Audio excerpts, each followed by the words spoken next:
What up, y'all? FortWorthFabian, BigBossFabo back with a video for the channel doing a reaction to Mr. Nightmare, man. 3 disturbing true Blizzard horror stories. So funny enough, Mr. Nightmare had dropped a few days ago. I did that actual reaction to 5 creepy true cemetery horror stories.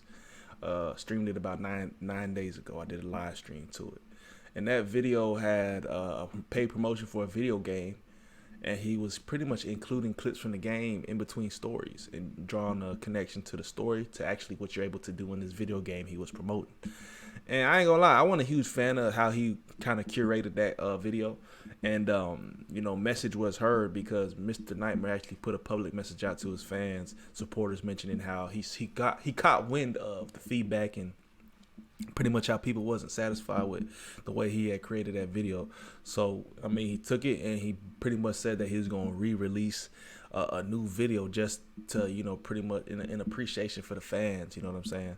And that's real, you know what I'm saying? A lot of content creators ain't gonna do that. They're gonna just let complaints fall on deaf ears and keep moving. And especially with as big as Mr. Nightmare is, probably one of the biggest horror story narrators in the game on YouTube, you know what I'm saying? Over 6M in subscribers. So it's just that just shows he really a man of the people, you know what I'm saying? So salute that. I salute that. So I'm definitely tapping in, tuning in. This dropped today. I'm doing a reaction to it.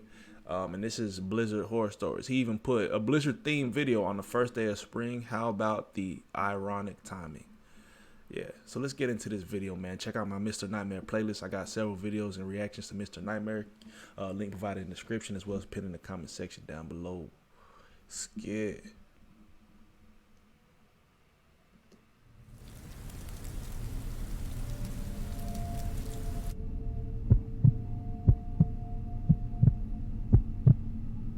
Back before my girlfriend Jenny and I officially started dating, we would still hang out all the time. We both snowboard, and her family has a little cabin-type house in Vermont not far from Stowe Mountain Resort. This was around our maybe 10th time hanging out. She invited me to go up there for a weekend with her to go snowboarding for the first time together. It was like a 5-hour drive. As we neared her little house, we spent about half an hour on this very windy, secluded road on which we'd pass occasional driveways that would lead up into properties blocked off by walls of trees.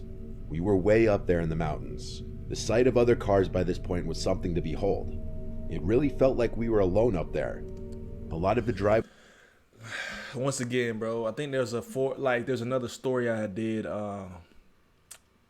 What was it? Like camping horror stories? I don't know what it was, bro. I think it may have been that last reaction to Mr. Nightmare, actually. But I'm just not a fan of, going into the middle of nowhere, with limited amount of people. Going into the middle of nowhere with limited resources or, what I'm saying, weapons, ammunition for retaliation. Like, I'm just not a fan of doing these type of things, especially in the odd hours of the night, going to remote locations to where nobody really know where you are. You tend to lose your service, bro. Why? It's just putting yourself in a situation. Not to say every story or situation is like a horror story. Not every situation is going to turn out to be some type of serial killer event. But damn, bro, just like, for what? If anything associated with these type of activities during the daytime in a heavily populated area, that's what I recommend. Do it in the day, heavy populated area, bro. Driveways didn't even have tire marks in the snow, meaning even a lot of the houses were void of people. Jenny told me that's because a lot of the houses here were owned by people out of state, just like her situation. I was going like 30 when she yelled at me to slow down, it's coming up. So I hit the brakes, and this little opening in the trees that I otherwise would have missed came up. We drove this narrow trail in 4-wheel drive, which led to this small house covered in snow. It looked incredibly cozy. We parked, and first thing we did was turn the heat on in the little house. We unloaded our stuff inside, and since it was already getting dark that night, we just cooked some of the food we packed for dinner and watched a movie. Pursuit of Happiness, actually. Damn. So the house had just about everything. Heat, electricity, except running water. Her family had jugs and jugs of water for important things like washing hands and plates and stuff. But there was no working toilet, so she told me we had to use the outhouse outside. I only had to go pee that night, so I just went out to the front deck and peed into the snow. It was also snowing out that night. We fell asleep at some point during the second movie we watched, and we woke up pretty early to our phone alarms. We wanted the freshies on the mountain. We started getting ready to drive up to the ski resort. After breakfast, I had to go out to the outhouse, though. I ran out to the outhouse in my Don't shoes, do it. and my feet started to freeze. On my way to the outhouse, though, I saw footprints in the snow. They were kind of big, but I couldn't tell if they were boot marks or animal prints. I followed the trail, and it actually wrapped around the house and then went into the woods. I called Jenny outside, and she came to look and said it was probably a black bear since they're everywhere up here. So I went, did my business, and we set off to the ski resort, where we had a good 8-hour run. Damn. Afterwards, we stopped at a diner to eat, and then went back to the house. That's like a full day of work, bro. At this point, it was pitch black outside. Do they usually do them kind of runs at ski resorts? 8 hours, bro. Damn. I want to go to Aspen, but I ain't finna do no 8-hour snowboarding run. I'm gonna do like maybe 3 hours. Going again. We set up a fire and got the... You're on a carnival cruise at Amber Cove. 3 generations of Clifton standing hand in hand. Sure, like the video, man. Comment, subscribe, hit the notification bell. And got the heat on full blast and started blasting some music. We started to drink, and eventually I had to break the seal and pee. Oh. But also, if I was throwing my boots on anyway, I figured I'd do all my business in the outhouse. I ran out into the snowstorm and to the outhouse once more. I ain't running to an outhouse. I'll tell you that right now. If there's an outhouse and basically we partying in a cabin like this, I'm just stepping out front. I'm taking a piss, you know what I'm saying, on the side of the house. I'm not going to run all the way to an outhouse, put myself in. Like, what's the difference, bruh? Like, y'all already in nature anyway. You're in the middle of nowhere. Go ahead and whip it out. Just go ahead and do your thing, bro, and then go back inside. Limited time away from the group. That's the number one thing, bro. In any horror film, any murder mystery, like, the people who succumb first are the people who do dumb, outlandish stuff, take too much time away from the group. You need to stay with the group. This time I slammed the door shut to prevent snow and cold air blowing in my face. I heard the blasting music from inside the house still. But then, over that, I heard the crunching sound of footsteps in the snow, passing the outhouse. "Jenny?" I yelled. No answer. The footsteps just walked away. I brought my phone with me, so I just texted her, "Are you outside?" I didn't immediately deliver, though, because my cell reception sucked up there. Jenny? Is A that few you? minutes passed, and I was still in the outhouse. I was just about to finish when the blasting music suddenly stopped. It was just pure silence, minus the sound of snowflakes hitting the ground outside. As soon as I stepped out of the outhouse, I realized it was pitch black out here now. The lights from the house were off. I figured maybe the power went out. Yeah, he cut the power. I used my phone's flashlight and noticed a fresh pair of footsteps in the snow leading to the house. I followed the footsteps to the front door, where they seemed to stop, then continue around the house. I banged on the door and yelled Jenny's name. Suddenly the door opened and an arm pulled me inside the house. It was Jenny. She slammed the door shut and locked it. She whispered that there was a man who tried to open the door, which she locked as soon as I went to the outhouse because she was scared being alone. When she saw the person at the door wasn't me, she cut the power and hid in a corner in the living room and watched in horror as a stranger walked past the living room window slowly, looking inside. I came to the door only a couple minutes after this happened. Jenny told me about the secret cellar in the floor that her dad kept a couple rifles and shotgun in. Navigating in the dark, I found the handle to it and lifted it open. Now using my flashlight, I climbed down the little ladder and grabbed one of the guns off the wall. We then waited on the couch in the dark, afraid to turn the lights back on, exposing ourselves to whoever was out there. The closest neighbors were not a short walk. Jenny said it wouldn't have been any of them, and odds are they weren't even in Vermont right now. Once again, the only sound was the sound of snowflakes hitting the ground outside, until the sickening sound of footsteps in the snow outside returned. I took the loaded gun and marched to the front door, opened it, and shot like 3 rounds into the air, screaming. Sheesh. The footstep sounds were gone. I'd imagine they ran off, and the sound of the shots echoing into the air masked the sound of the footsteps running away. We left the next morning under the recommendation of her father, who said it's best to not be there at the moment. They don't really have anything they're worried about being stolen, so we just got the hell out of there the next day. At least we got our full day of snowboarding in. That horrific night was definitely an experience, to say the least.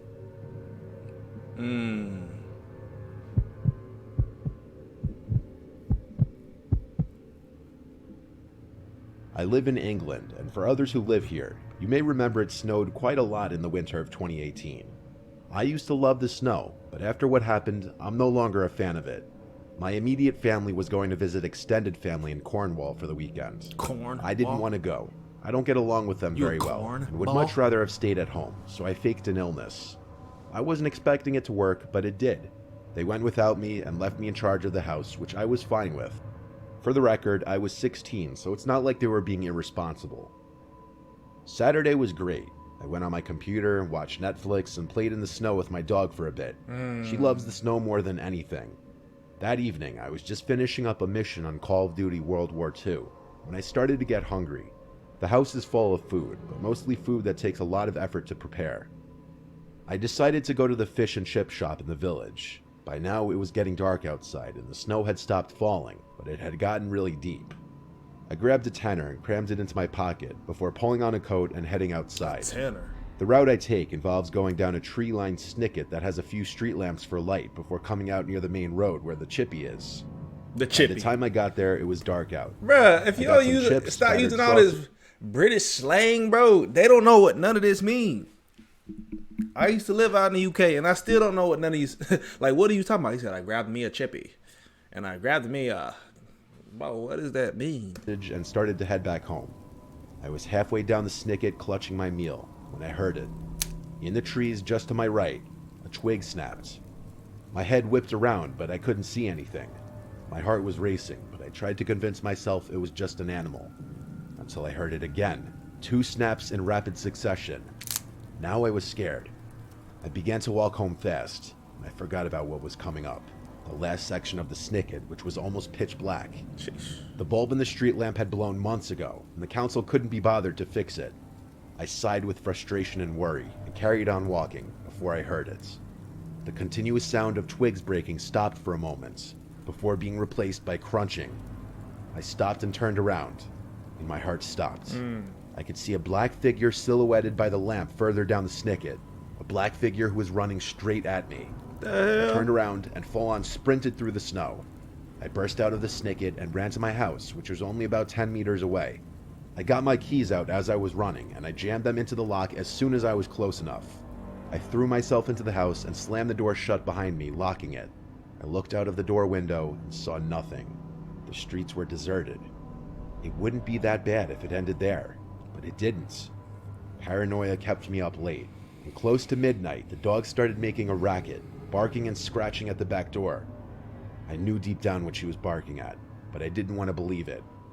I went to the back door, but it was too dark to see anything.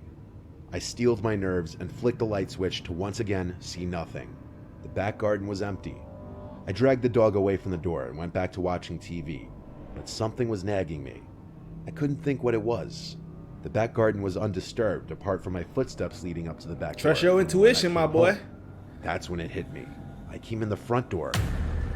My veins turned to ice. And as I walked to the back door, I realized something was very wrong. I Bruh. feel How you forget something like that? He said that's when it hit me. cold air on my face. I walked around to it and stopped dead. It was wide open. The build of my house gives 3 different options when you enter the house. The living room, where I was, kitchen, or stairs. As I slowly backed into the wall, I heard a light but clear thump upstairs. With that, I grabbed the dog, grabbed my phone, and ran straight to the neighbors, and due to it being midnight, I rang the bell about 10 times before getting a response. They were furious about being woken, but when I told them what was going on, they let me straight in. The police took about 40 minutes to arrive because of the snow that was once again falling heavily, and when they did come, they did a thorough search of the house. They found nothing. The Typical. footsteps were all filled in by Why the is that snow. always what they say, bro? They found nothing. Or we called the police. By the time they show up, he was gone. Bro. The CCTV showed a figure Y'all running never straight able out of the to back really door catch the soon after I culprit. left and hopping the fence at the end. They disappeared into the woods. The footsteps were all filled in by the snow, but the CCTV showed a figure running straight out of the back door soon after I left and hopping the fence at the end. Damn. They disappeared into the woods behind my house. It kills me to know he's still out there and that he knows where I live. I'm sleeping more steadily now, and we have a new lock on the door. And for a while, I was constantly worried for me That and boy my know where you family's live safety. now, though. Buddy know where you live. Ain't no getting away from that. I know where you stay. Good to see you, Chris. Thanks. Have a nice day. $49 suits are here. Discontinued and clearance sale. For a limited time. I'm 27 years old. This happened when I was 26. My mom passed away a few years ago. My dad is blind. My dad sold a very successful energy company when I was young though, so we have money and multiple properties which we rent out. Obviously, I have to do my part in helping out given the circumstances. I help manage most of the properties. My dad lives in his one-story condo about 10 minutes away from us. The condo is walking distance to the village, which has grocery stores and anything he could need. My sister Katie and I live in the house that we all used to live in together as a family. Our dad gets by himself with basic things like shopping and taking care of himself, but we have to bring him to further away things like doctor visits and whatever he can't walk to. This happened during a winter storm. Katie was at her boyfriend's house half an hour away from home, so I was home alone. The snow was coming down heavily, and I thought to call my dad and check in on him. He has a landline phone because that's easier for him to use rather than a smartphone. He does have a smartphone, but he's stubborn about using it sometimes. When I called, it rang 4 times, then went to voicemail. So I called again, and the same thing happened. Normally he would rush to the phone to call back whenever we call, so I waited a few minutes before calling one more time when I saw he wasn't calling back. He once again went to voicemail. I left a message asking him to call me back. I called Katie asking if Dad said anything about going out in this weather, and when she said no he didn't, that's when I got worried. I didn't like the idea of him being out in a blizzard, so I drove over to his condo. The roads were so bad that there were hardly any cars on the road. My phone... Bruh, you know what? That reminded me of a story of a young lady who had actually got caught in a blizzard. I believe it was the East Coast, somewhere in New York somewhere, I believe. And she had actually phoned in for help, right? She was coming home from school, you know, car got stuck in a blizzard on the side of the road, something like that. Called for help, saying that, you know, she was getting snowed in, basically, that she needed help, that the snow was piling up. And for some reason, like, there was no response, you know what, basically, they was late to get to her. There was no immediate response or no urgency. But that young lady died, bro. She passed away. I guess she froze to death in the car or whatever it was, or temperatures had plummeted. But I want to say they either found her in the vehicle or outside of the vehicle. Like, she tried to escape or she tried to walk. I don't know what it was, but I want to say that they did find her in the vehicle. But they pretty much were saying that the responders didn't respond fast enough or had no, urgency. So just random, RP to that young lady, you know what I mean? Just random thought, but, blizzards can be dangerous, especially in these areas that are very, prone to get a lot of feet of snow. Where I'm from, we ain't really getting snow like that. Like, maybe a few inches, but where you get a foot or a couple feet of snow, that's different. Phone kept vibrating, giving a winter storm advisory warning. These were no conditions for my dad to be out walking around in. As I pulled up to his condo, I did notice footsteps in the snow going both ways, indicating he must have gone out and just gotten home. I knocked on the front door and yelled, "Dad, it's me." And a few seconds later, the neighbor's wife, an elderly woman named Hannah, opened her door and said hello with a smile, telling me her husband just gave my dad a lift to the store a few minutes ago. We talked for a minute, then I thanked her as she closed her door. I figured I might as well let myself into my dad's condo to wait since I was already here. Naturally, before looking for my key, I tried twisting the doorknob, and to my disappointment, it opened the door. My dad didn't lock the door again. I told him so many times to stop doing this because one day someone would break in, even if we live in a nice area. I shut the door behind me, but then I noticed something peculiar. There were melted snow tracks on the wood floor, leading past the living room to the little hallway, which leads to my dad's room. "Dad," I called. "Did he get home just before I got here?" But that wouldn't have explained Hannah's husband not having returned yet. Well, maybe it could have. Maybe he dropped my dad off and then ran his own errands. These were the thoughts I was having as I was slowly following the tracks. I called Dad one more time, this time louder. I didn't hear the shower running, so why wouldn't he be able to hear me? Something wasn't right. He would have answered. I started calling my dad's cell number, and I heard it in the bedroom down the hall. Maybe he was home. I went down the hall into my dad's empty room. He wasn't there. I saw his phone vibrating on the nightstand next to his bed. I looked at the ground and saw the melted snow tracks lead to his bathroom in his room. You already know. The door was closed. I went over to knock getting on on it the and phone. said, "Dad," one final time. No response. I slowly opened the door, and the bathroom was empty. But there was something unusual I noticed right away, and that was the shower curtain. It was pulled shut. My dad always leaves the shower curtain pulled open. I know this for a fact. Oh. On top of this, the door being shut was Bruh, also unusual. bruh, He bro. leaves all doors and such open to make navigating easier for himself. I looked at the shower curtain for a moment, then closed the door, walked to the front of the condo, shut the door, and called 911. I waited in the front of the condo, the only entrance and exit. Police showed up surprisingly quickly given the conditions. We went back inside of the condo together and right into my dad's room, where we saw a man sitting on the bed with his hands in the air, as if he knew we were coming and he waited there. Yep. My dad got home about 10 minutes after this, in time to hear everything that happened. The man who broke in lived a few units down according to his ID. That meant this man had been keeping an eye on my dad and his place for a while, with plans to break in and rob him. I think I learned where the saying "rob him blind" came from after this. My dad, being the kind soul he is, didn't even want to press charges, but we persuaded him to hire a lawyer. The man was charged with third-degree burglary, and he's still in jail to this day. Yeah, bro. I mean, more power to that man. He just sat down and accepted it. Like, oh, they're coming to get me. Ain't nothing I can do about it now, bro. I would have. I'm not waiting around. Like, you gotta run through the front door, bro. I mean, he took it like a champ, I guess. But let me know y'all's thoughts on this one in the comment section below, man. Like, comment, subscribe, hit notification bell. Follow me on Instagram, Twitter, FortWorthFabian. It's the road to 1 million, man. Peace, love. We out. Catch you guys in the next video.